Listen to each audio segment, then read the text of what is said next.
Buonasera a tutti e un benvenuto speciale a San Daniele del Friuli, a Giuliana Sgrena. Grazie. Che, come ha detto il presidente dell'Associazione per la Costituzione, Paolo Mocchi, è una giornalista e scrittrice impegnata in prima linea nel testimoniare situazioni di guerra e non solo, in cui i diritti fondamentali vengono violati. Insieme faremo un excursus sulla vita, le esperienze di Giuliana, i suoi libri, ma poi lasceremo la parola anche al pubblico per le domande, quindi uno spazio importante insomma anche di condivisione, di scambio. Giuliana Sgrena, lei è inviata del quotidiano Il Manifesto dal 1988, tra gli altri collabora con il quotidiano tedesco Die Zeit. Mi chiedo innanzitutto, al di là di come possiamo percepire noi come lettori il suo lavoro, cosa significa per lei fare la giornalista? È un mestiere, una missione? Cos'è? Intanto buonasera a tutti e grazie per essere qui. Io ringrazio gli organizzatori per l'invito perché è un'occasione veramente importante questa di partecipare a un dibattito sulla legalità come giornalista.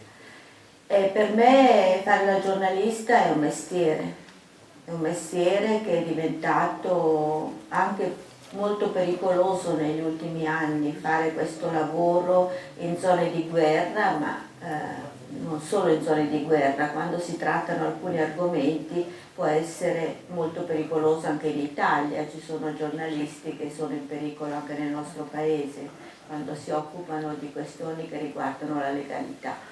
Quindi è un mestiere, non ho mai pensato al mio mestiere come missione, altrimenti farei un'altra cosa. È un mestiere come tanti altri e bisogna prenderlo secondo me proprio come un mestiere, perché altrimenti si sovraccarica questa nostra attività di valori che non riguardano il raccontare quello che si vede, no? Che si espone in un modo diverso. Invece io penso che bisogna essere estremamente obiettivi, realistici e soprattutto verificare sempre quello che si scrive.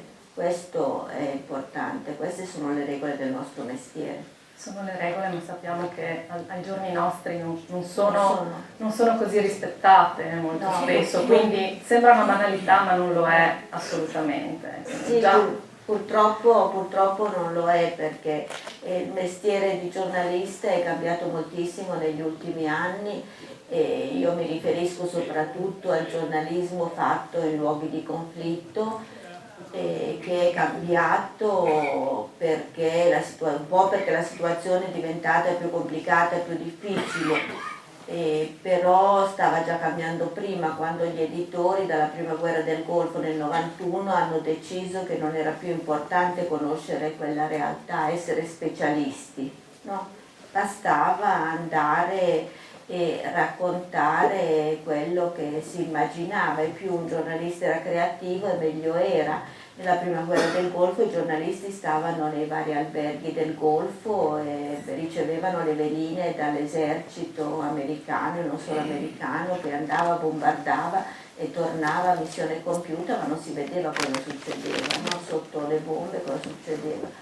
Purtroppo è quello che succede adesso, no? Con le missioni in Iraq, in Siria, cosa succede? Non si sa, perché sotto non possono esserci giornalisti che testimoniano quello che succede, e purtroppo la situazione in questi anni è molto peggiorata. In mezzo c'è stato anche un altro modo di fare giornalista, a parte quello di stare in albergo e farsi raccontare quello che succede fuori. C'è stato anche l'istituzionalizzazione dei giornalisti embedded, cioè quelli che vanno con l'esercito, soprattutto con l'esercito americano, ma anche con l'esercito italiano e altri eserciti. E questi giornalisti non sono come i giornalisti che andavano a seguire le guerre seguendo gli eserciti, la prima e seconda guerra mondiale, la guerra di Spagna, no, adesso è diverso, perché tu per andare con un esercito devi prima addestrarti, poi devi essere scelto come persona adatta per seguire una certa operazione e poi vieni in qualche modo arruolato, cioè si sottoscrive un contratto con l'esercito dove tu sei obbligato a rispettare alcune regole e quindi anche la censura. Ma io non ho mai visto un giornalista italiano scrivere sotto il proprio articolo o sotto il proprio servizio alla televisione che era un servizio di un giornalista embedded. Un giornalista che va con l'esercito ha una sola visione, ha una visione di una parte della realtà, quella che l'esercito gli vuol far vedere. Allora io penso che possa essere un'esperienza, ma non può essere ridotto a quello il nostro mestiere, no? Eppure per molti giornalisti è stato questo. Se voi avete notato tutti gli ultimi servizi negli ultimi anni che abbiamo visto alla televisione, che abbiamo letto sui giornali sull'Afghanistan, venivano tutti da Herat.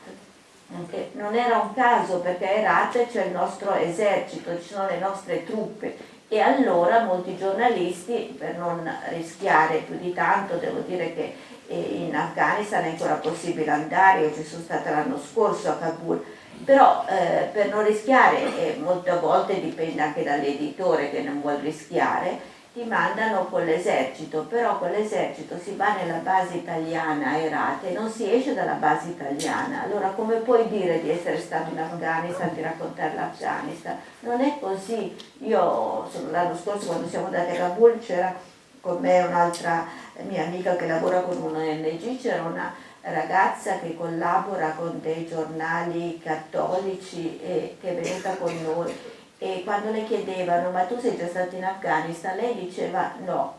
E poi allora ha detto beh, in effetti io sono stata una volta con i militari a Herat ma non ho visto l'Afghanistan, quindi non mi sento di dire che sono già stata in Afghanistan, perché non era l'Afghanistan, era una base militare. Quindi pensate come è cambiato il nostro mestiere negli ultimi anni. Di fare informazione. Sì. E invece appunto nella sua esperienza, lei come giornalista in prima linea ha vissuto delle esperienze in paesi come appunto l'Afghanistan, come ha detto, sì, l'Afghanistan, come la Somalia, l'Algeria e l'Iraq. E l'Iraq, E noi sì. tutti ricordiamo, e a tal proposito vorremmo far vedere al pubblico un contributo video che ricorda questa esperienza.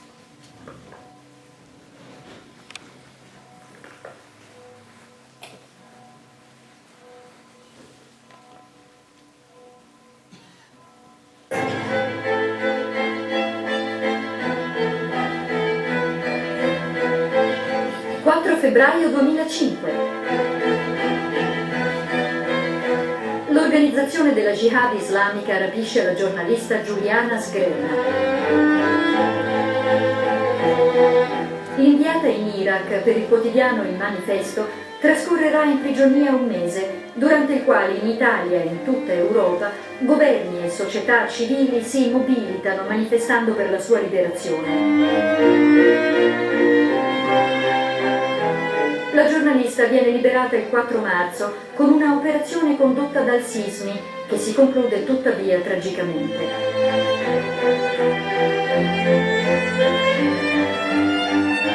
A soli 700 metri dalla pista dell'aeroporto di Baghdad, la macchina con a bordo la Sgrena e il funzionario del Sismi Nicola Calipari viene colpita a un checkpoint americano da fuoco amico.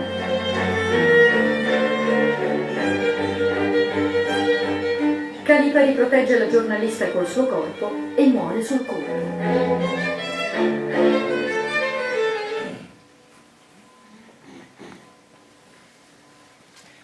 Sono passati 10 anni da quei tragici momenti che lei descrive nel suo libro Fuoco Amico, edito nel 2005 da Feltrinelli, in cui racconta con uno stile narrativo tipico del giornalista, quindi piano, quei momenti drammatici che si sono succeduti in un periodo di tempo molto breve, quindi il suo sequestro, il periodo trascorso appunto con i rapitori, la sua liberazione, il suo ferimento, poi la morte di Nicola Calipari.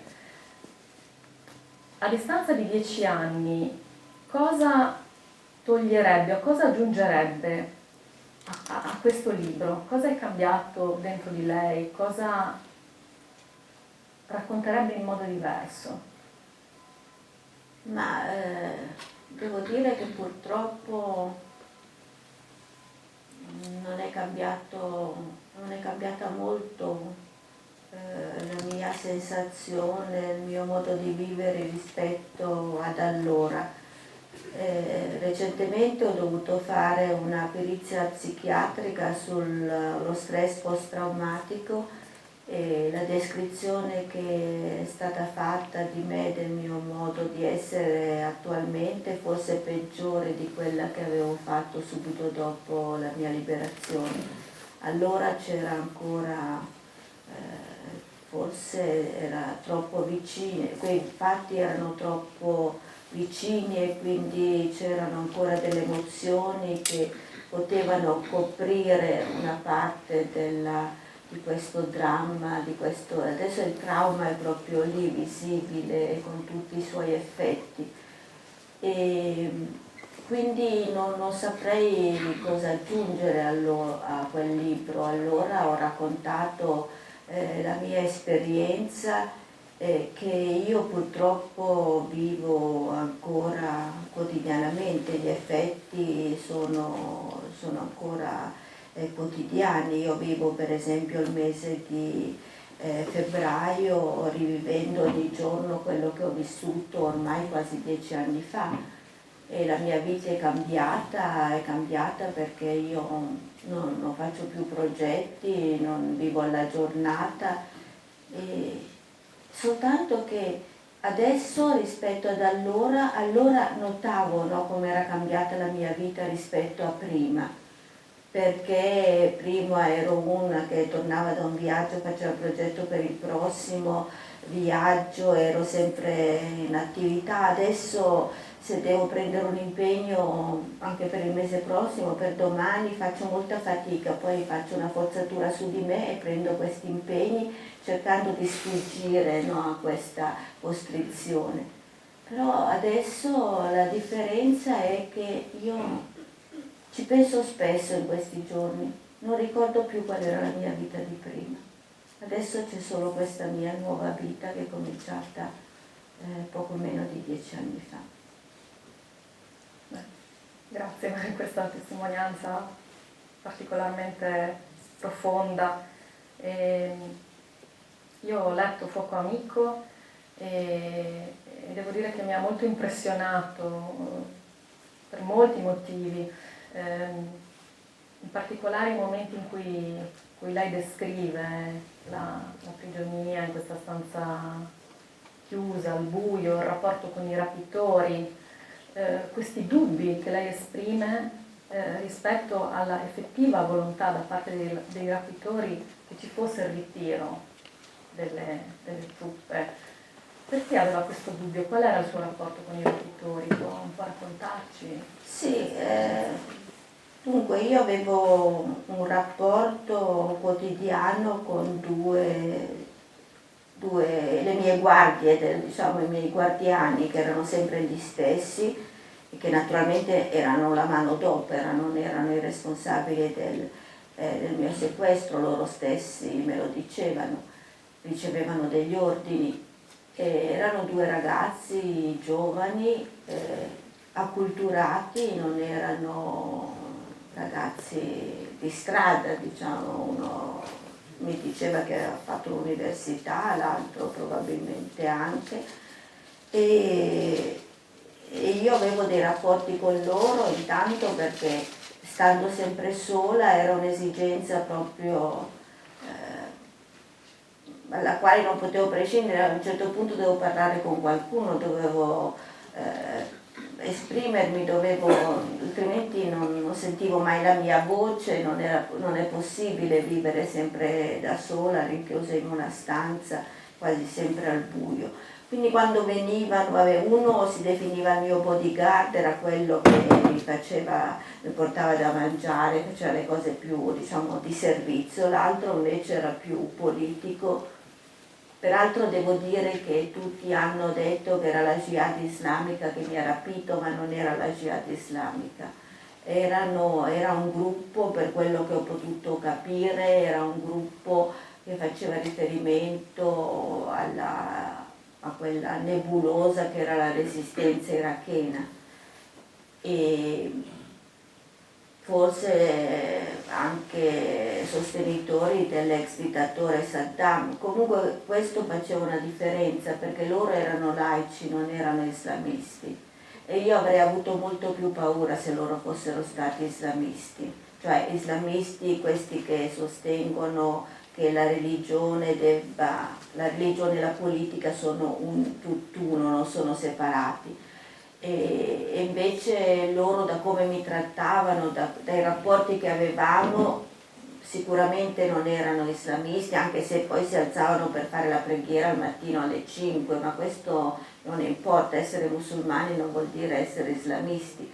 Quindi quando io ho cercato di analizzare chi erano, ho capito questo, e questo un po' mi ha rassicurato, certo solo un pochino, perché comunque questo non voleva dire che io sarei riuscita a uscire da quella prigionia, però insomma almeno non era così sicuro che la mia storia sarebbe finita male, perché chi finiva nelle mani del jihad era molto più probabile che finisse ucciso, perché il loro interesse era più dimostrare, no, la loro guerra agli infedeli, piuttosto che trattare su questioni più politiche, come hanno fatto i miei sequestratori.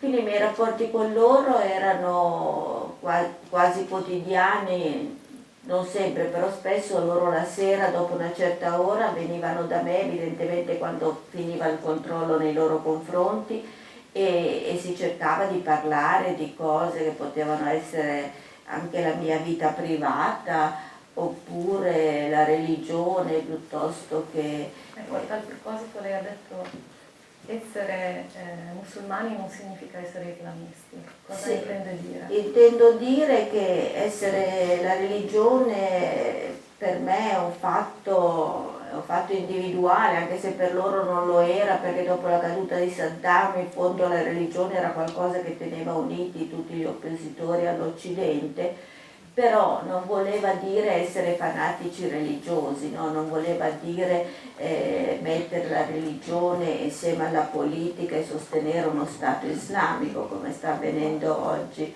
in Iraq. Voleva dire comunque fare distinzione tra la questione politica e quella religiosa, e soprattutto non voleva dire condannare una persona solo perché non era musulmana. Ora devo dire che siccome a me rimproveravano spesso di essere comunista, perché sentivano alla televisione, perché loro guardavano le televisioni via satellite, quindi vedevano tutte le televisioni da Al Jazeera a tutte le altre, e allora dicevano: ma tu lavori per un giornale comunista. La nostra comunicazione avveniva un po' in inglese, perché uno di loro parlava un po' inglese, l'altro non parlava inglese e sapeva 2 parole, ma 2 veramente, di francese, e quindi dopo, superato l'ostacolo rappresentato dal fatto che a un certo punto loro mi avevano chiesto, quando, questa scusatemi una parentesi che serve a spiegare quello che sto per dirvi,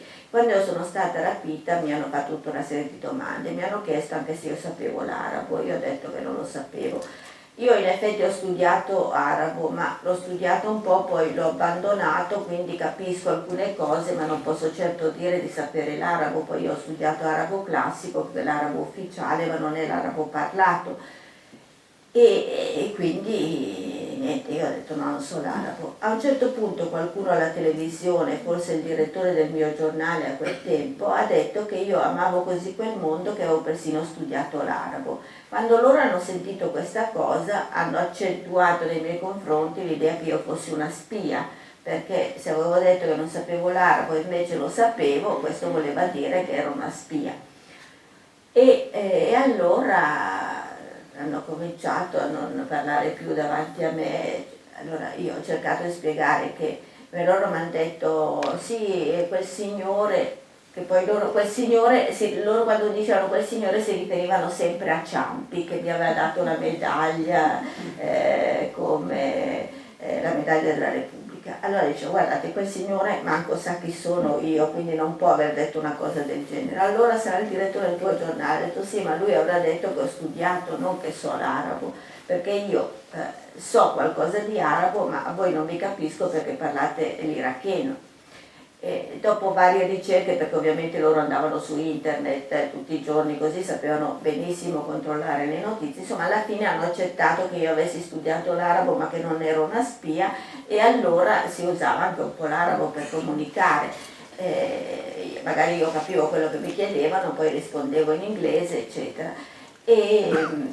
E questo insomma serviva un po' per mantenere queste forme di comunicazione attraverso tutti i modi possibili. Così si parlava di religione, si parlava di altre cose. Una sera addirittura mi hanno fatto ripetere una preghiera in arabo, e poi mi hanno detto, hai visto come ci si converte facilmente all'Islam? Io ho detto no, l'Islam, cioè la religione è una cosa seria, non si può trattare così la religione. E quell'altro, siccome mi consideravano una comunista, perché il telegiornale diceva sempre che io ero di un giornale comunista, quell'altro dietro diceva, ma cosa vuoi che si converta? Lei è una senza Dio.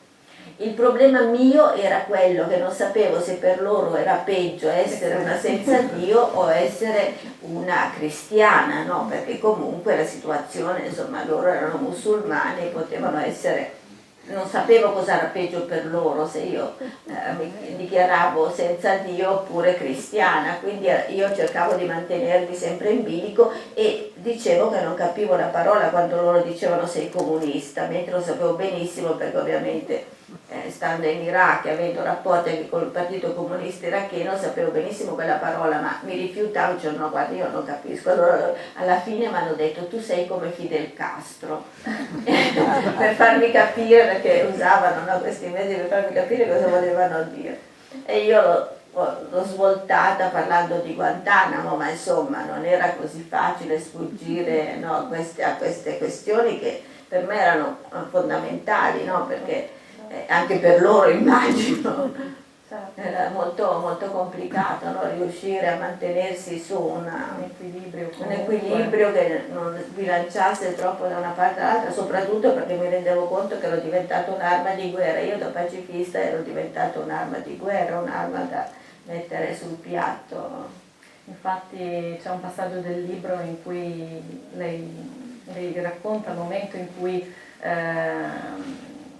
si preparano, no, a girare il primo video da prigioniera, e un nuovo arrivato Mujahideen le dice noi iracheni abbiamo il diritto di combattere per liberare il nostro paese come hanno fatto in Vietnam e in Algeria, e in lei sale la rabbia e sbotta, ma lo venite a dire a me che sono sempre stata contro la guerra e contro l'occupazione. Quindi immagino anche i contrasti interiori che lei paradossalmente abbia vissuto in questa situazione. Sì, assolutamente, perché appunto essere pacifista, essermi sempre opposta a tutte le guerre, le occupazioni, e poi sentirmi dire, poi appunto io avendo frequentato molto l'Algeria, mi vengono a dire a me che hanno il diritto di lottare contro l'occupazione, ma proprio a me.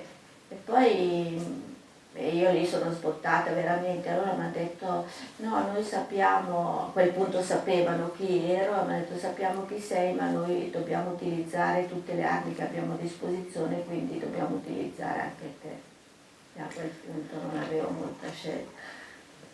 Poi arriva un momento in cui lei chiede appunto ai suoi rapitori di chiamare una donna perché ha un problema e vuole parlare con una donna.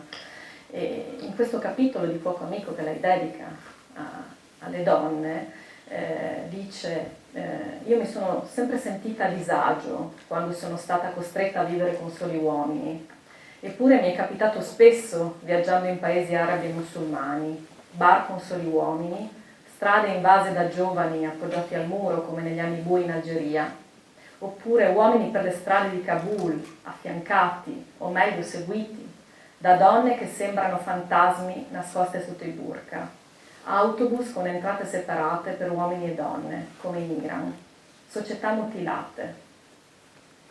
Poi, come dicevo, appunto, lei chiede questa cortesia ai suoi rapitori di chiamare questa donna, e arriva una donna che lei descrive come diretta, al limite della crudeltà, e una donna di cui avverte la dignità sotto i suoi abiti ingombranti, che in qualche modo ha stimolato anche la sua di dignità. Cosa ha rappresentato questa persona per lei in questa particolare situazione in cui si trovava? E ha rappresentato questa donna una specie, una sorta di prototipo nella società irachena, o era un'eccezione? Una donna appunto diretta, al limite della crudeltà, decisa comunque.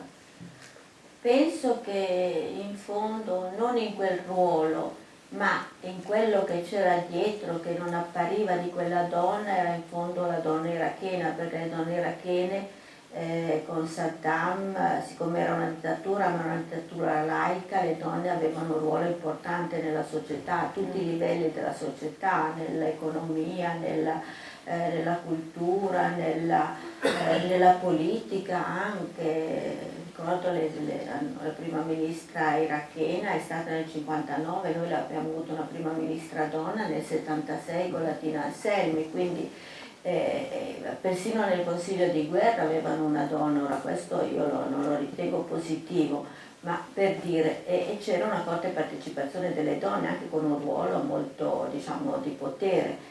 E sentivo che questa donna era una donna di potere, che aveva un potere contrattuale anche rispetto ai miei guardiani che erano terrorizzati da questa donna, però era una donna che giocava il proprio ruolo fino in fondo, quindi mi metteva di fronte quando altri mi hanno detto, perché ho detto se mi volete uccidere uccidetemi subito, e lei ha detto, e allora uno dei mujahideen mi ha detto ma noi non vogliamo ucciderti, e lei ha detto almeno non l'abbiamo ancora deciso.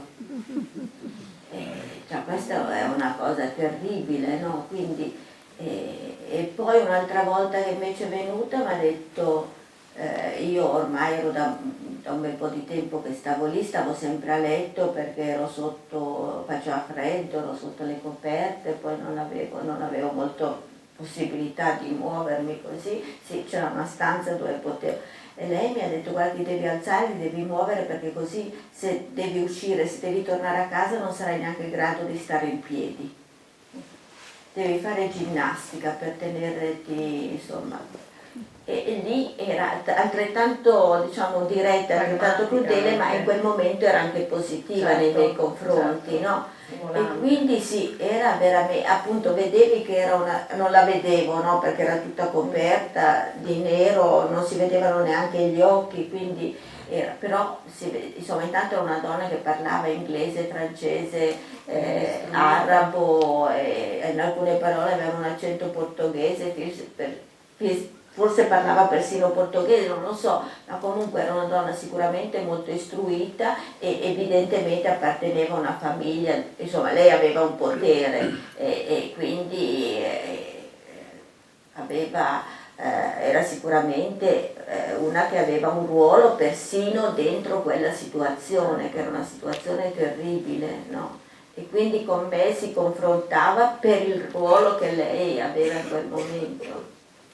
E questo tema, diciamo, proprio a proposito di donne, è stato sviluppato in maniera molto profonda da lei, sempre, si può dire, no? Quindi la condizione della donna nell'Islam, in particolare per il tema che affrontiamo questa sera. Su questo tema, peraltro, lei ha appena pubblicato col Messaggiatore, nel marzo di quest'anno, un libro che si chiama Rivoluzioni violate, primavera laica e voto islamista, e che effettua, diciamo così, traccia una panoramica approfondita della complessa fase di rivoluzione nei paesi arabi, perché dopo appunto la caduta delle dittature laiche, come ha detto prima nel caso dell'Iraq, e con l'avvio del processo democratico in Medio Oriente, i partiti di stampo religioso sono stati paradossalmente legalizzati e quindi si è instaurato un clima oscurantista e anche misogino. Lei ha raccolto le voci di queste donne che si oppongono a questa deriva teocratica nel libro e e tra queste c'è la storia di Manal. Manal che è ingegnere e che ha 34 anni nel 2011 quando compie un atto proibito alle donne in Arabia Saudita. Abbiamo un piccolo contributo video su questo tema.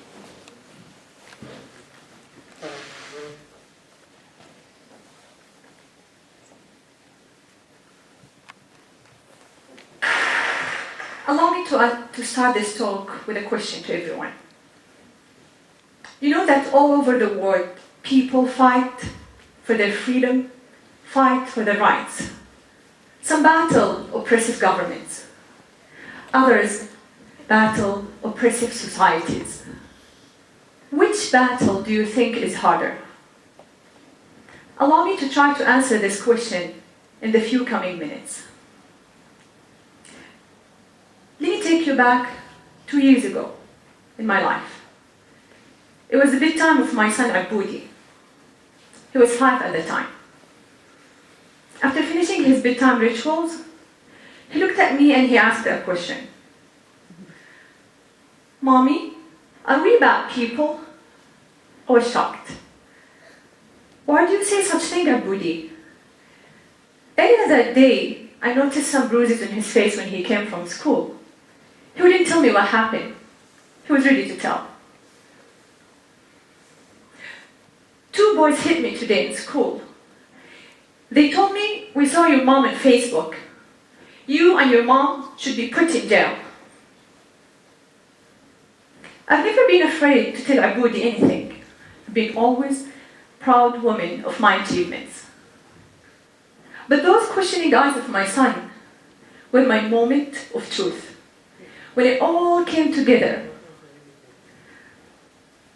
You see, I'm a Saudi woman who'll be put to jail for driving a car in a country where women are not supposed to drive cars.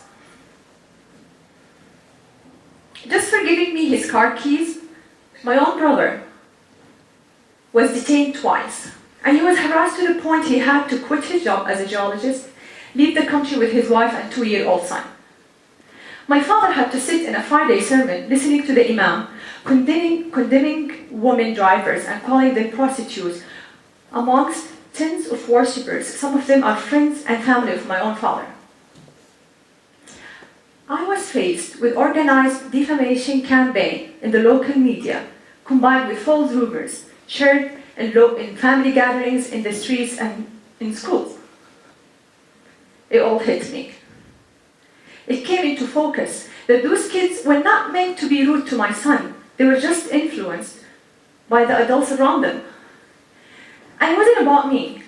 And it wasn't a punishment for taking the wheel and driving a few miles. It was a punishment for daring to challenge the society's rules. But my story goes beyond this moment of truth of mine. Allow me to give you a very briefing about my story. It was May 2011, and I was complaining to a work colleague about the harassments I had to face trying to find a ride back home, although I have a car and international driver's license. As long as I know, women in Saudi Arabia have been always complaining about the ban, but it's been 20 years since anyone tried to do anything about it, a whole generation ago. He broke the good bad news in my face. But there is no law banning you from driving. I looked it up, and he was right. There was an actual law in Saudi Arabia. It was just a custom and traditions that are enshrined in rigid religious fatwas and imposed on women. La storia di Manal e quindi racconta di come lei abbia osato andare contro le regole della società saudita, ha guidato indossando un semplice foulard in luogo del tradizionale più scomodo velo nero che va dalla testa ai piedi, ed è stata ripresa da un'amica attivista che ha girato un breve video mentre l'amica appunto guidava. Questo video è stato pubblicato su YouTube e nel giro di poche ore ha fatto a sua volta il giro del mondo, totalizzando 700.000 visualizzazioni, quindi è stato visto un po' da tutto il mondo. E dopo questo episodio la vita di Manal in qualche modo è cambiata. Come è andata avanti questa storia e cosa pensa lei del ruolo dei media sociali, di questi social network, ai giorni nostri e come ruolo che hanno avuto nell'ambito della rivoluzione araba? Ma sicuramente i social network hanno dato una grande possibilità, sono stato lo strumento che ha permesso di superare censure, di superare la chiusura totale della possibilità di informare in questi paesi. Attraverso internet sono passati i messaggi, si è capito cosa succedeva nel paese e questo ha potuto permettere una mobilitazione che altrimenti forse non ci sarebbe stata. E così è successo per Manal, perché lei non è stata la prima a guidare la macchina contravvenendo effettivamente in Arabia Saudita non c'è una legge che proibisce di guidare la macchina, però le donne non la guidano e non la possono guidare, e quando ci sono state le prime proteste guidando la macchina, che era una cosa simbolica per rivendicare i propri diritti, degli imam, dei religiosi hanno pensato di intervenire facendo delle fatwe, cioè delle sentenze coraniche che servono a dirimere una questione singola, che proibivano alla donna di guidare. Ce n'era una che diceva che le donne non potevano guidare perché avrebbero dovuto avere un permesso di guida, una patente, e sulla patente forse ci sarebbe stata una loro foto a viso scoperto, perché di solito le donne appunto portano il niqab, quindi un velo che lascia scoperti solo gli occhi, e quindi chiunque le avesse fermate per controllare il permesso di guida avrebbe potuto vederle in faccia. Questa era una delle questioni. Un altro imam invece ha messo una sentenza ancora più paradossale, diceva che le donne non possono guidare la macchina perché potrebbero rovinare le proprie ovaie e quindi la possibilità di riprodurre, che è una cosa, cioè se le donne possono sedersi dietro la macchina non è che cambia nulla. E così come alle bambine è vietato andare in bicicletta perché potrebbero perdere la verginità. Non so se voi avete visto quel bellissimo film, La bicicletta verde, veramente fantastico, perché fa vedere tutte le angherie che subiscono le donne in Arabia Saudita, perché guidare la macchina certo è un problema, soprattutto adesso che non tutti si possono permettere, autisti per il marito, autisti per la moglie, eccetera, ma perché le donne in Arabia Saudita non hanno veramente nessun diritto, non possono affittare una casa, non possono aprire un conto in banca, non possono fare niente, non possono lavorare se non hanno il permesso del marito, del padre, e sono veramente, e poi comunque i mestieri permessi alle donne sono molto limitate, oppure le donne non possono farsi visitare da un medico maschio, quindi al limite possono morire se non c'è un medico donna, e quindi le donne possono fare medicina perché servono a questo scopo, ma non possono esercitare altri mestieri. E appunto i mestieri sono comunque controllati sempre dai maschi che tutelano appunto le proprie donne. Pensate che nelle case c'è un'entrata per i maschi e un'entrata per le femmine, perché se viene un amico a trovare il marito deve entrare dall'entrata dei maschi.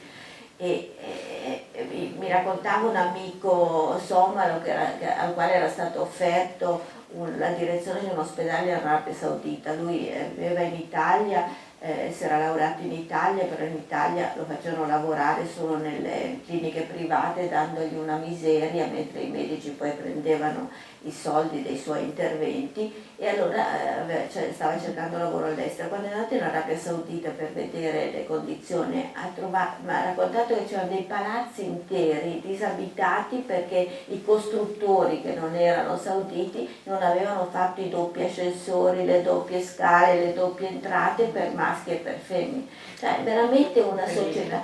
Pensate che ci sono tantissimi casi di incesti perché non potendo avere rapporti sessuali poi hanno rapporti tra di loro e quindi di suicidi, perché poi quando una donna resta incinta non ha altra scelta che suicidarsi.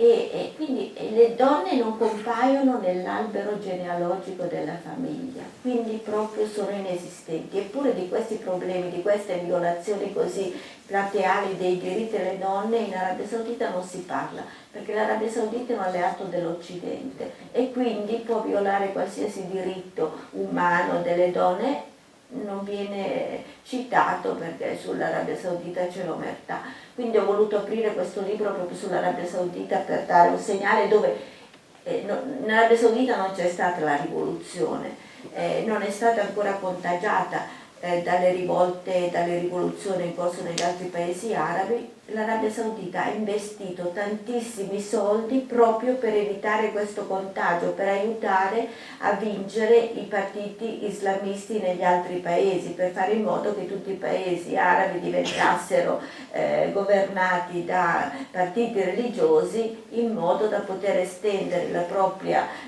diciamo così, il proprio potere, perché il potere dei fratelli musulmani in tutti questi paesi.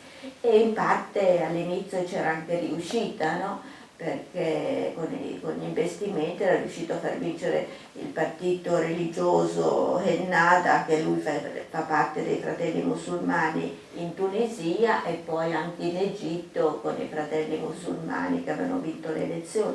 Poi la situazione ha avuto delle evoluzioni diverse in Tunisia che in Egitto, ma insomma questi partiti religiosi appunto sono riusciti ad arrivare al potere non solo per i soldi, in gran parte per l'aiuto avuto attraverso i soldi, in parte avuti attraverso la televisione Al Jazeera, che è una televisione del Qatar, ma anche il Qatar investe molto, è un paese che è diventato molto aggressivo sul piano del finanziamento ai movimenti islamisti, e non solo i movimenti islamisti e i fratelli musulmani che cercano di arrivare al potere attraverso le vie anche, diciamo, elettorali, ma il finanziamento anche a movimenti come lo Stato islamico in Iraq e nel Levante, che adesso ha proclamato il califfato tra la Siria e l'Iraq, oppure a un altro movimento che è molto attivo in Siria, che si chiama Fronte al-Nusra, che è la rappresentanza ufficiale di Al-Qaeda in Siria,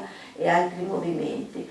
E poi il Qatar investe moltissimo in tutto l'Occidente, anche l'Italia investe tantissimo, e tra le sue contraddizioni vi è il fatto che ha comprato per esempio Valentino, la casa di moda, oltre a finanziare gli islamisti compra Valentino. Ma insomma questi paesi appunto sono molto aggressivi, e appunto anche al Qatar ha finanziato i fratelli musulmani e altri movimenti più radicali, più fanatici, e utilizzando anche la propaganda fatta attraverso la televisione satellitare Al Jazeera.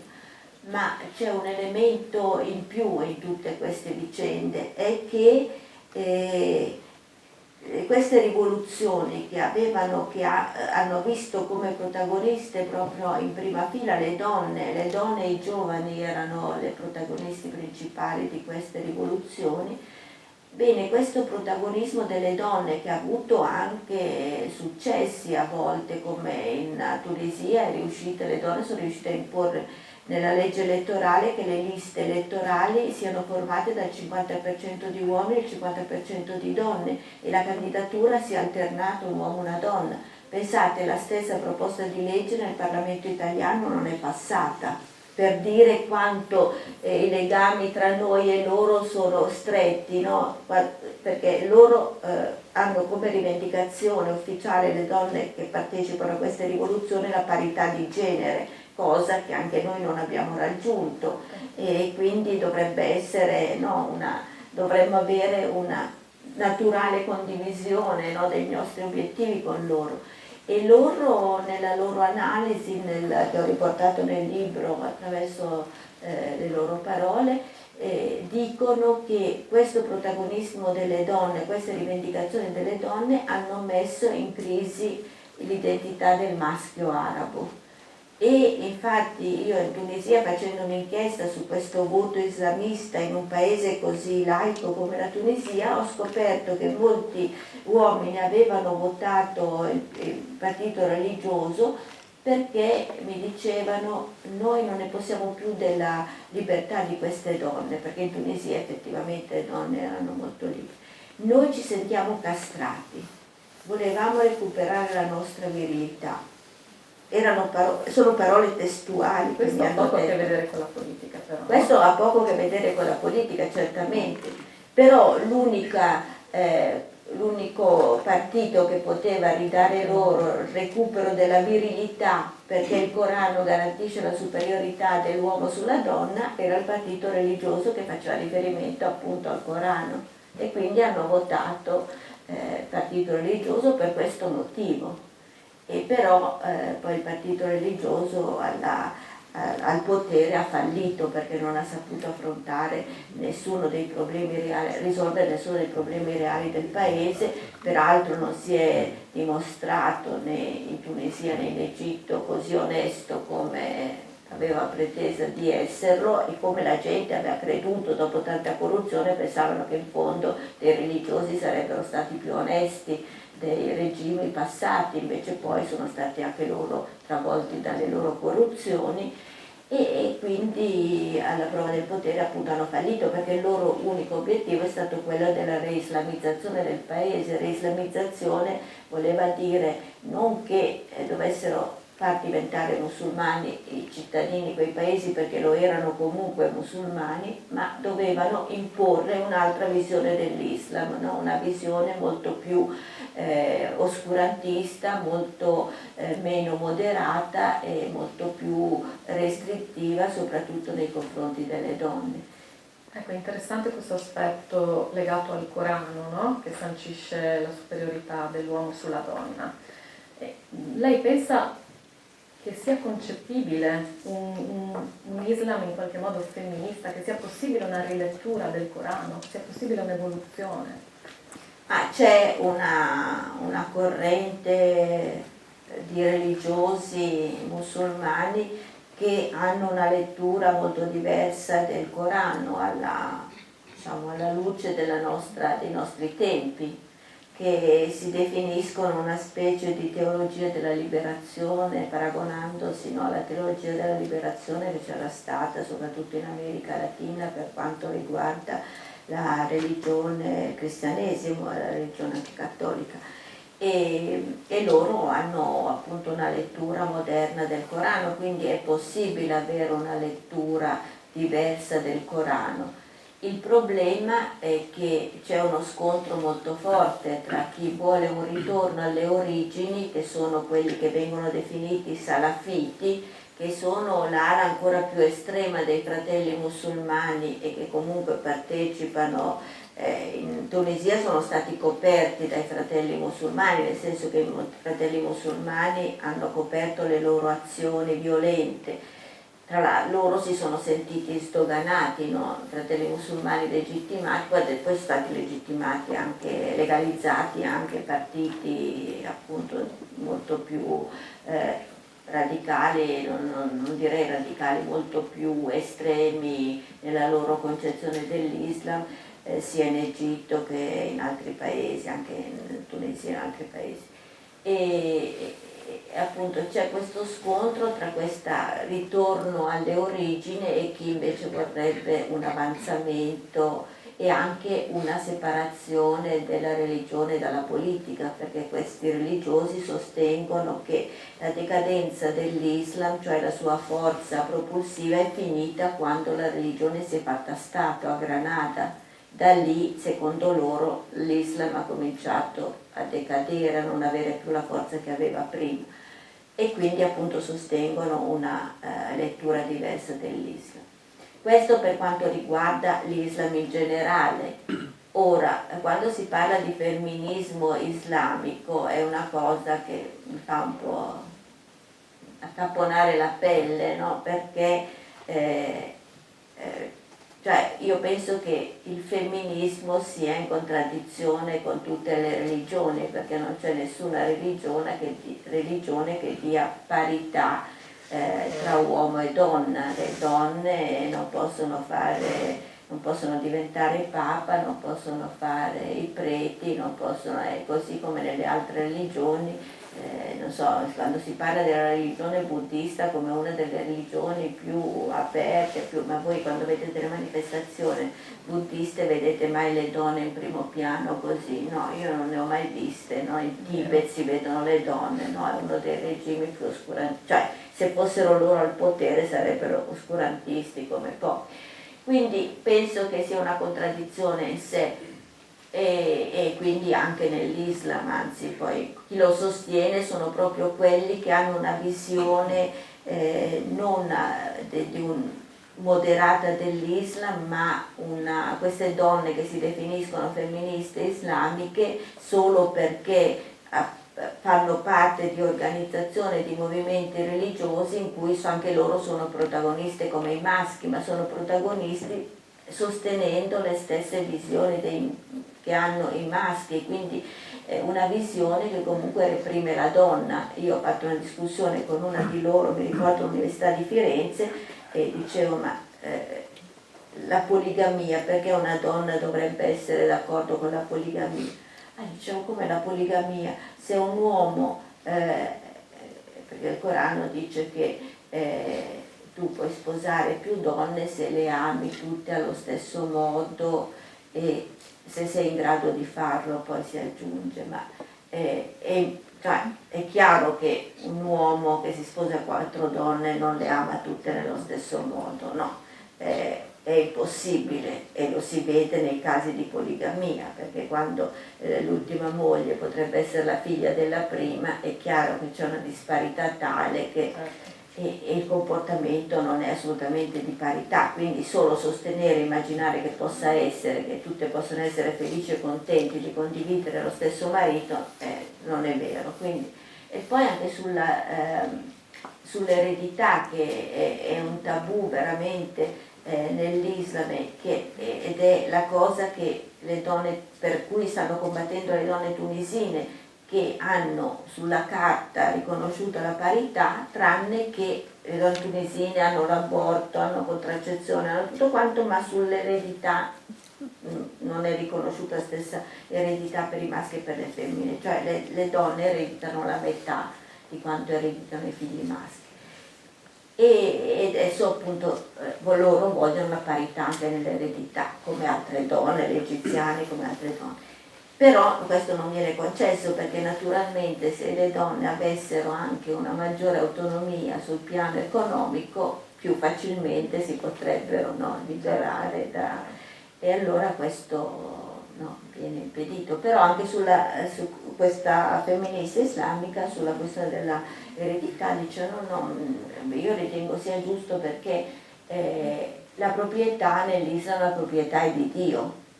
E quindi se Dio attribuisce alle donne la metà di quanto attribuisce ai maschi è solo perché vuole favorire le donne e dare loro meno responsabilità, e quindi è condivisibile. Però il problema, questa della proprietà di Dio, non riguarda solo la questione dell'eredità, perché in Occidente è molto diffusa, soprattutto nella sinistra, l'idea che gli islamisti possano garantire la giustizia sociale, no? Perché gli islamisti spesso usano come mezzo per conquistare i voti, per anche l'elemosina, la carità, o comunque l'aiuto ai settori più poveri della società, eccetera. E allora l'idea è che loro, se fossero al potere, garantirebbero maggiore giustizia sociale. Invece non è assolutamente vero, perché nella teoria, economica dell'Islam, appunto la proprietà è di Dio, quindi nessuno può metterla in discussione, quindi loro sono sempre stati contro qualsiasi redistribuzione anche delle terre. Loro sono sempre stati contro le riforme agrarie, qualsiasi redistribuzione del reddito loro sono contro, perché appunto se Dio ti attribuisce quella proprietà tu non la puoi toccare. Certo. e quindi anche questa idea che loro garantirebbero è assolutamente infondata, e lo si è vista nel caso degli islamisti al potere, perché non hanno toccato assolutamente lui. Ecco, tutti questi concetti che sta esprimendo, no? Quindi il femminismo, equità, solidarietà, eccetera, eccetera, sono comunque ovviamente dal nostro punto di vista filtrati dalla nostra cultura, dal nostro background, e così anche la questione in qualche modo dell'interpretazione della società araba e musulmana.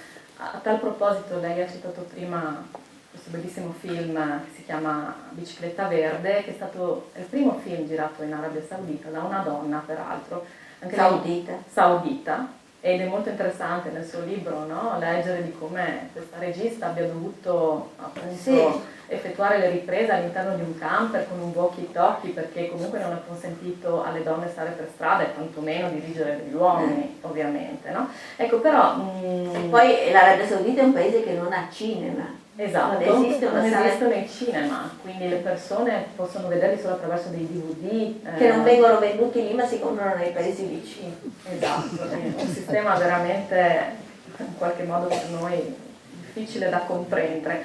E questa regista dice per cambiare le cose bisogna lavorare dall'interno.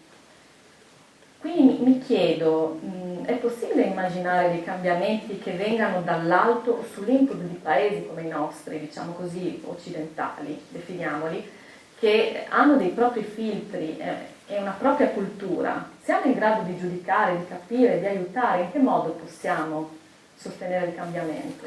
Ma innanzitutto io penso che sia importante conoscere quelle realtà, perché altrimenti abbiamo un'idea di quelle realtà molto, molto falsata. La destra da una parte ha un'idea che questi siano tutti dei selvaggi, quindi irrimediabilmente condannati a una vita di quel genere, ma anche a sinistra c'è una sorta di relativismo culturale che vede spesso nelle forme più retrograde, più diverse dalle nostre, quelle più autentiche di quella realtà. Invece non c'è molta differenza, non saremo sicuramente noi a portare i diritti delle donne in quei paesi, basta vedere cosa è successo in Afghanistan quando Bush ha detto che andava a liberare, cioè ovviamente era il modo per accattivarsi l'idea di andare a invadere e a bombardare l'Afghanistan, ma non si può dire nemmeno per scherzo l'idea che qualcuno possa salvare queste donne intervenendo dall'esterno, ma queste donne hanno una storia alle loro spalle che spesso noi ignoriamo. In Egitto all'inizio del Novecento c'era un fortissimo movimento femminista che aveva collegamenti con l'Europa, tant'è vero che il velo era stato abolito dopo che una donna che aveva partecipato a un convegno in Europa, era un gruppo di donne, non solo una, che aveva partecipato a un convegno a Roma, è tornata al Cairo e arrivando al Cairo si è tolta il velo, così hanno fatto tutte le donne che erano con lei e tutte quelle che erano andate ad aspettarle al Cairo. E da lì appunto e lei era diventata anche la segretaria di un partito egiziano all'inizio del Novecento, quindi immaginate, noi non abbiamo niente da insegnare a queste donne in questo momento sono molto molto più attive di noi, loro stanno rivendicando delle cose a cui noi quasi quasi abbiamo rinunciato, no? E quindi possiamo aiutarle soltanto, secondo me, riconoscendo la loro realtà, la loro attività e facendole sentire meno isolate dal resto del mondo, perché purtroppo c'è nei confronti di questi paesi o una esaltazione eccessiva, no? All'inizio la rivoluzione, no? Immediatamente le primavere arabe eccetera eccetera, poi al primo ostacolo sono finite. Non è così, una rivoluzione è un processo che dura anni, forse decenni, e quindi è appena cominciato nel 2011, ma ci vorrà molto tempo, saranno ostacoli da superare, ma queste donne non si arrendono, assolutamente. In Tunisia sono riusciti a far cadere il governo islamista senza neanche far intervenire i militari come è successo in Egitto. Sono riusciti a impedire che all'interno della Costituente, dove comunque il partito religioso aveva una maggioranza anche se risicata, che facesse passare, per questo il partito religioso voleva trasformare i diritti delle donne in diritti complementari a quelli dei maschi, quindi le donne di per sé non avrebbero avuto questi diritti, ma lo avevano in quanto moglie, figlia di... Loro si sono piazzate davanti alla Costituente e non si sono mosse da lì. Cioè, sono veramente delle donne che hanno una forza, una capacità di resistenza, di mobilitazione, così, e che noi in questo momento non immaginiamo nemmeno.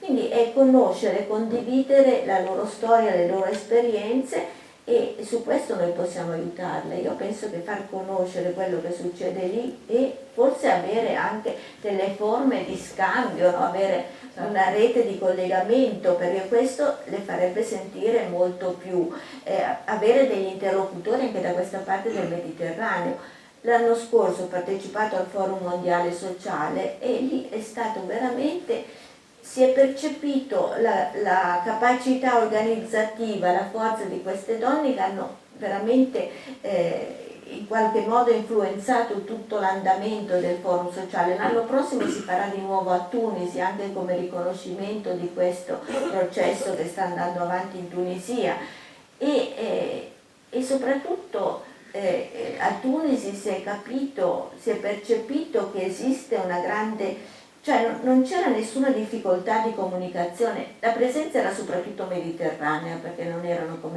come gli altri forum mondiali dove c'era gente di tutti i continenti, molti brasiliani, così, no, lì era molto mediterraneo, con qualche presenza più che altro simbolica degli altri continenti e anche del nord Europa, perché non c'era molto nord Europa. Però lì si percepiva, no, l'idea di una cittadinanza mediterranea. E le affinità che noi abbiamo sono molto superiori a quanto possiamo immaginare se non ci confrontiamo direttamente con loro, e questa secondo me è una ricchezza che abbiamo nel Mediterraneo che dovremmo sviluppare, e io penso che se potessimo portare avanti queste rivendicazioni insieme sarebbe molto utile per tutti quanti, no? Questa lotta comune fatta insieme insomma, comunque confrontarci e contaminarci a vicenda. Da cui anche noi abbiamo da imparare. Abbiamo da imparare molto. Questo è un concetto non da sì, poco, sì. che non è, diciamo, comune nell'accezione. No, e tant'è vero che io mi ricordo in modo molto di solito, no, l'idea è che noi possiamo insegnare loro qualcosa, che non è vero, perché non abbiamo niente da insegnare e soprattutto loro non accettano da noi niente, giustamente le loro esperienze le devono fare loro. Ma quando c'erano le lotte, le manifestazioni degli indignados a Madrid, hanno chiamato la Puerta del Sol, la loro piazza, Piazza Tahrir, che è come la piazza del Cairo, e questo vuol dire che il sud comincia a contaminare il nord, no, del Mediterraneo, e secondo me questo è una cosa che non era mai avvenuta e che è molto importante, no? Quindi questa contaminazione che va nei due versi, no? E soprattutto dal sud viene verso il nord, e in questo momento loro sono molto più attivi di noi, quindi magari venisse questa voglia rivoluzionaria o di rivolta rispetto a tutte le angherie che subiamo ogni giorno. È vero, eppure in rivoluzioni violate, non solo in rivoluzioni violate, lei lancia un'accusa pesante all'Occidente, appunto dicendo che i paesi occidentali, che da sempre si ergono un po' a paladini, a difensori della democrazia, nei paesi islamici e arabi hanno appoggiato fino all'ultimo i dittatori, e dopo la loro caduta hanno sostenuto proprio, diciamo così, le forze oscurantiste in nome della stabilità. Sì, perché all'Occidente interessa solo il mercato, la stabilità, e quindi prima erano i dittatori a garantirlo, dopodiché arrivano gli islamisti che sul piano economico sostengono il liberismo puro, e questo sono la maggior garanzia per l'Occidente, no? E quindi perché non appoggiarli? Infatti li hanno sempre appoggiati tutti quanti, e questa dimostra come per l'Occidente, cioè gli Stati Uniti hanno creato i talebani, li hanno sostenuti, e così come hanno appoggiato il nuovo governo tunisino, il nuovo governo egiziano, senza battere ciglio. Da un giorno Ben Ali, il giorno dopo Ennahda, Mubarak e poi i fratelli musulmani, no? Perché quello che interessa è il mercato, la legge economica, il libero mercato, e se questo viene garantito. Anzi, gli islamisti in Tunisia hanno garantito agli americani una base militare americana nel sud della Tunisia, cosa che Ben Ali non aveva mai permesso di fare. Quindi l'idea anche che loro siano anti-occidentali non è assolutamente vera, è una leggenda metropolitana. Ecco, appunto venendo ai giorni nostri, a questo contrasto, no? Questo conflitto ricco di contrasti che si sta consumando in Medio Oriente, in Siria, in Iraq, che si unisce a queste continue news per quanto riguarda appunto la questione femminile, su soprusi, violenze nei confronti delle donne. In tutto questo contesto, nuovo contesto di guerra e di conflitto, l'Occidente rimane sempre sulla posizione di cui abbiamo parlato adesso? L'Occidente continua, non impara mai dagli errori fatti, perché io penso, vabbè, adesso persino Obama l'ha riconosciuto, ma la soluzione che propone non è risolutiva, anzi creerà solo maggiori problemi, e che andando a bombardare, adesso voi sapete, immagino, se si sente ogni giorno alla televisione, si legge ogni giorno sui giornali che uno dei movimenti più oscurantisti che stava combattendo in Siria, ma che ha origini irachene, ha proclamato un califfato che comprende la parte sunnita. Sapete che nell'Islam ci sono due correnti, una sciita e l'altra sunnita, che peraltro è quello che sta avvenendo attualmente nel Medio Oriente è oltretutto uno scontro feroce tra la corrente islamista, tra la corrente sciita e quella sunnita, non tanto sul piano religioso di per sé, ma per l'egemonia di quella regione, no? Egemonia politico-culturale, religiosa di quella regione.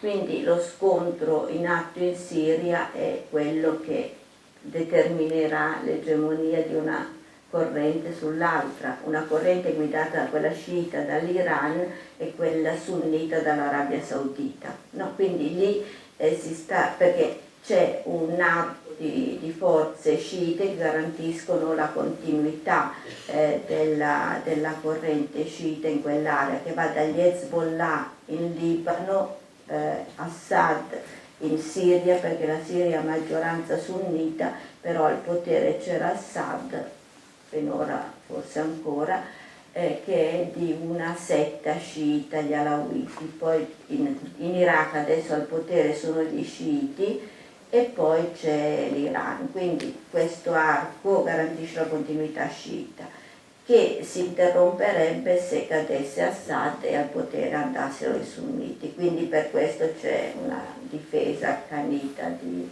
quel regime. E invece l'Arabia Saudita, appunto, qui è l'altra forza che rappresenta il sunnismo, peraltro in una versione che si chiama wahhabita, che è molto oscurantista, no? Rispetto all'Islam praticato in altri paesi, che è molto più aperto e ha forme anche più, diciamo, più differenziate, moderate. E quindi in quella regione appunto c'è la lotta accanita, la lotta si è concentrata a un certo punto. La lotta veramente è partita dalla Libia, se vogliamo, perché in Libia è cominciata quella trasformazione della rivolta da una rivolta che poteva aspirare a un processo di democratizzazione in una rivolta militarizzata che si è trasformata esclusivamente in una lotta per il potere. Quindi l'interferenza occidentale è cominciata all'inizio in Libia, no? Con l'arrivo, all'inizio sono arrivati dei consiglieri dall'Occidente, poi è intervenuta la Nato con un investimento sulla Libia dove sono state riversate quantità di armi, di soldi, eccetera, che poi è servita anche per finanziare, per mandare combattenti in Siria quando la lotta si è scatenata in Siria.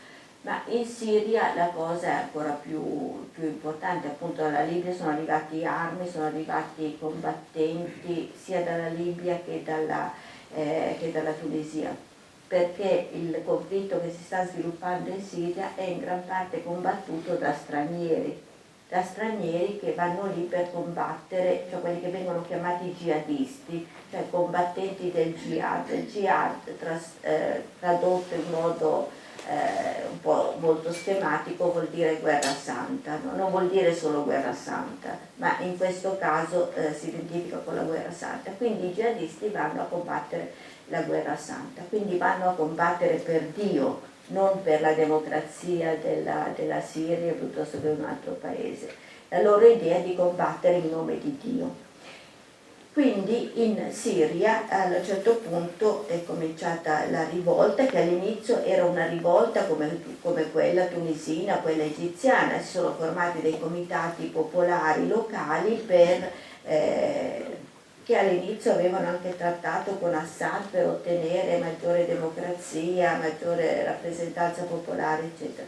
Però intanto perché c'è stata subito una fuga dall'esercito di Assad e quindi questi fuoriusciti dall'esercito che hanno formato l'esercito libero siriano erano già militari e quindi erano già armati, ma anche lì c'è stata subito una spinta alla militarizzazione della rivolta. Non solo questo, poi sono arrivati appunto anche questi gruppi che sono arrivati dall'esterno o che si sono formati in loco ma che hanno ottenuto molti aiuti dall'esterno, e gli aiuti sono arrivati dagli Emirati, dall'Arabia Saudita, in gran parte dall'Occidente anche, e tutti questi aiuti sono confluiti in Siria passando dalla Turchia. Passando dalla Turchia, chi ha avuto maggior benefici da questi aiuti sono state le forze che controllavano la frontiera e subito si sono imposti al controllo della frontiera questi due fronti, il fronte al-Nusra, che è il rappresentante ufficiale di Al-Qaeda in Siria, e lo Stato islamico in Iraq e nel Levante. Questo gruppo dell'ISIS o ISIL o Stato islamico è un gruppo che è nato in Iraq. Era un gruppo che è formato anche all'inizio da sauditi che erano arrivati in Iraq quando c'era ancora Saddam per diffondere il wahhabismo, cioè questa versione saudita dell'Islam, perché l'Iraq era un paese laico e quindi insomma, bisognava reislamizzarlo in qualche modo. E mi ricordo quando ero lì prima che iniziasse la guerra c'erano questi gruppi che erano un po' nella regione sunnita, quella Fallujah, nella provincia di Anbar, e un gruppo era Mosul, più a nord. Quando c'è stato l'inizio della guerra, l'invasione americana, questi gruppi hanno cercato di coalizzarsi con il nascere della resistenza irachena. E sono gruppi che hanno fatto sempre più riferimento ad Al-Qaeda e si sono coalizzati appunto con i gruppi nascenti della resistenza irachena, perché loro pensavano di rafforzarsi se si alleavano con questi, perché appunto il collante all'inizio era solo l'appartenenza al mondo musulmano, no? Per contrastare l'Occidente. Però poi a un certo punto questi gruppi, diciamo, wahhabiti, questi qui dell'Al-Qaeda irachena, sono diventati molto fanatici, quindi hanno cominciato a reprimere la popolazione locale con le leggi coraniche e anche a uccidere gli sciiti, perché per loro gli sciiti sono i maggiori traditori dell'Islam, no? Perché hanno una pratica diversa dell'Islam e quindi a volte per loro sono persino peggiori degli infedeli, quindi hanno cominciato a uccidere i sciiti. A quel punto, io mi ricordo che ero a Baghdad in quel periodo, gli imam hanno cominciato a predicare durante il sermone del venerdì, dicevano ai resistenti che non potevano confondersi con chi uccideva altri iracheni, che non era possibile uccidere altri iracheni. E da lì le forze, i gruppi, anche lì molto compositi, molto diversi della resistenza, hanno cominciato a prendere le distanze da Al-Qaeda e anzi per combattere Al-Qaeda hanno formato quelli che si chiamavano i gruppi del risveglio. Questi gruppi del risveglio a un certo punto sono stati contattati dagli americani, a quel momento c'era il generale Petraeus in Iraq, siccome gli americani non riuscivano a combattere Al-Qaeda, gli iracheni avevano molte più capacità perché conoscevano il terreno, conoscevano dove stavano, eccetera. Allora Petraeus ha fatto un accordo con questi gruppi del risveglio. L'accordo era questo: gli americani garantivano armi e soldi e in cambio questi gruppi del risveglio, questi iracheni sunniti, chiedevano alla fine, cioè dopo aver combattuto Al-Qaeda, dopo aver eliminato Al-Qaeda, loro volevano entrare a far parte dell'esercito iracheno, perché molti erano ex militari di Saddam e così hanno fatto questo accordo. A un certo punto sembrava che Al-Qaeda fosse eliminata, però il governo iracheno non ha voluto far entrare questi combattenti nell'esercito. Erano 100.000 combattenti e quindi questi sono andati dispersi e oltretutto naturalmente questo ha fatto aumentare il risentimento dei sunniti nei confronti del nuovo governo, perché quando c'era Saddam al potere, Saddam favoriva i sunniti contro gli sciiti, ma non escludeva mai completamente gli sciiti e neanche i cristiani. C'era un ministro cristiano e c'erano sciiti che comunque erano nell'esercito, anche perché quando c'è stata la guerra contro l'Iran, Saddam andava avanti gli sciiti a combattere altri sciiti e quindi in questo modo creavano uno scontro. Arrivati al potere gli sciiti invece non volevano saperne dei sunniti dentro il loro governo e quindi hanno sempre discriminato i sunniti. Nella polizia c'è qualche sunnita, ma nell'esercito non ci sono sunniti e nei posti chiavi del governo non ci sono sunniti. Quindi nella zona sunnita veramente è andato crescendo il disagio e anche il risentimento, la rabbia contro tutto questo, contro il governo iracheno. E a un certo punto il governo iracheno addirittura ha accusato di terrorismo un vicepresidente sunnita che poi è scappato perché volevano metterlo in prigione. Quindi tutta questa situazione aveva creato delle mobilitazioni, dei presidi che sono durati per mesi nella zona sunnita. Nel frattempo, quelli rimasugli di Al-Qaeda che si erano spostati a nord scappando dai consigli del risveglio si sono ritrovati a Mosul nel nord dell'Iraq e lì hanno cercato di ricostituirsi. Peraltro hanno fatto anche delle azioni contro gli ex del Consiglio del Risveglio per vendetta, ma comunque li si stavano ricostituendo quando è cominciato lo scontro in Siria. A quel punto hanno pensato di trasferirsi in Siria. Sono andati in Siria, trovandosi alla zona di confine, occupando una fascia della zona di confine, hanno beneficiato tantissimo degli aiuti occidentali della Turchia, dell'Arabia Saudita, del Qatar, eccetera.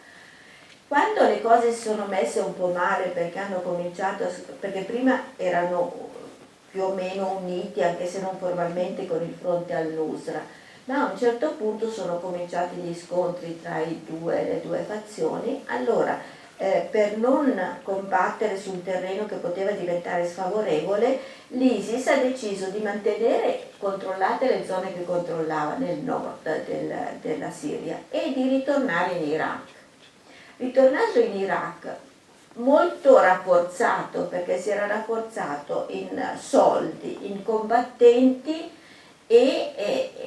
e quindi poteva più facilmente, e poi lì la zona sunnita dell'Iraq era facilmente conquistabile perché l'esercito sciita andava poco nelle zone sunnite e appena visto arrivare questi combattenti fanatici super determinati, che ne ha sgozzati molti, gli altri sono scappati, quindi ha facilmente occupato gran parte della zona.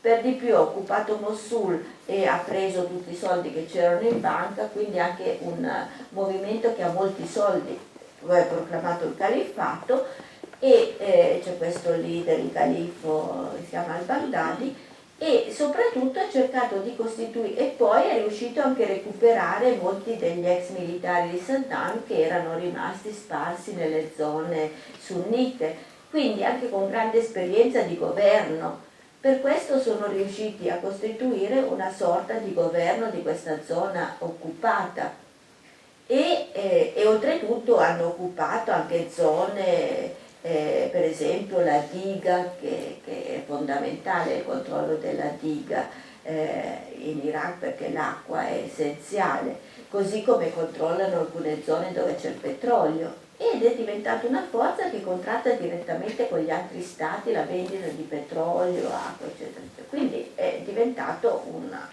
struttura molto forte, no?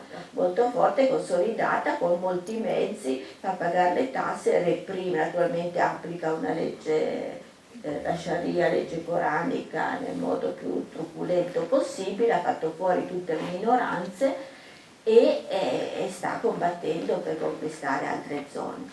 Ora, questi sono fanatici estremi, assoluti, che però riescono ad avere un richiamo anche sui musulmani in Europa, in Occidente, no? Perché? E poi con le forme più esasperate, perché poi da una parte sono oscurantisti che vanno alle origini dell'Islam, dall'altra parte sanno utilizzare le nuove tecnologie in un modo veramente eccezionale, no? Perché loro raccolgono soldi su internet, spediscono video dappertutto, e lì è cambiato anche, diciamo, una volta noi giornalisti diventavamo un'arma di guerra perché si poteva chiedere un riscatto, contrattare. Adesso per loro è più efficace, più redditizio far vedere, sgozzare un giornalista davanti a una telecamera, perché così riescono a raccogliere più soldi che con un riscatto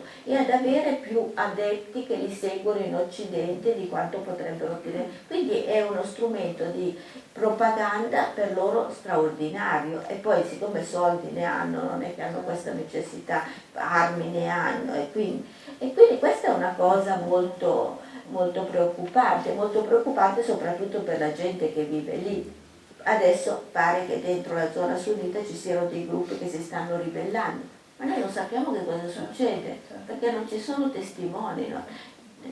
Attraverso quello che noi riceviamo attraverso internet non è verificato per nulla, quindi noi possiamo credere a quello che ci dicono o non crederci, ma non cambia, quella non è informazione, quelle cose che chiunque può scrivere su internet, tutte le cose che circolano possono essere vere o false, nessuno è in grado di verificare, perché nessuno adesso può andare lì, perché andando lì sarebbe un suicidio garantito. Anche i locali che sono andati lì molto spesso sono stati uccisi, così, quindi è veramente una situazione molto intricata. Sì, che non avevamo mai vissuto, che intere zone interessate da conflitti così atroci e gli americani vanno a bombardare. Ora, chi bombardano? Come si fa a distinguere? Non è una cosa dove c'è un fronte di guerra e lì vai a bombardare, sai chi bombardi. Questi sono dispersi tra la popolazione. Come fai a distinguere se quello è al-Baghdadi, non diciamo al-Baghdadi, ma qualsiasi altro membro dell'ISIS piuttosto? Certo. E quando tu vai a fare queste operazioni che colpiscono nel mucchio, la reazione è esattamente contraria a quella che vorresti ottenere. Perché se ti bombarda un occidentale oppure ti sottopone a una legge ferrea, trucida, uno che comunque è del posto, alla fine la popolazione si schiera poi con quello locale che li reprime, ma si schiera contro chi da fuori viene a bombardarli, perché è successo in Afghanistan, perché c'è stato 13 anni di guerra, i talebani sono più forti di prima, quindi la reazione è quella. Allora come si fa a ripetere sempre gli stessi errori senza mai imparare niente? Io non so se l'interesse dell'Occidente è mantenere l'Iraq così come è adesso, che in fondo si è realizzato quello che volevano gli americani, l'Iran diviso in 3 parti, succita, centro-sunnita, però in mano all'ISIS, e nord curdo. Non lo so però se in queste condizioni può essere una garanzia di divisione per governare, perché non mi sembra questa la situazione. L'interesse è altro, no?